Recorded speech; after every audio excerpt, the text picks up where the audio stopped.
ما شاء الله خێر و بەرەکەت هاتەوە. کام خێر و بەرەکەت نازانی کام خێر و بەرەکەتە هاتووە.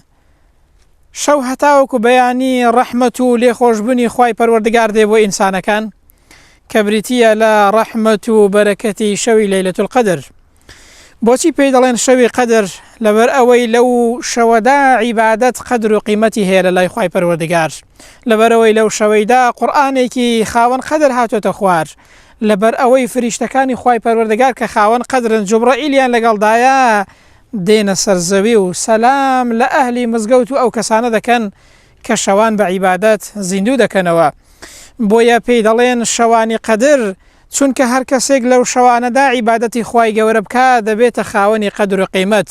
ئەو شەوانە فریشتەکانی خوای پەروەردگار بە ئەندازەی وردەبەردەکانی سەرزەوی دادەبەزنە لە سەرزەوی و سەلام لە من و تۆی مسلمان دەکەن و سەلام لە خەڵکی مسلمان دەکەن.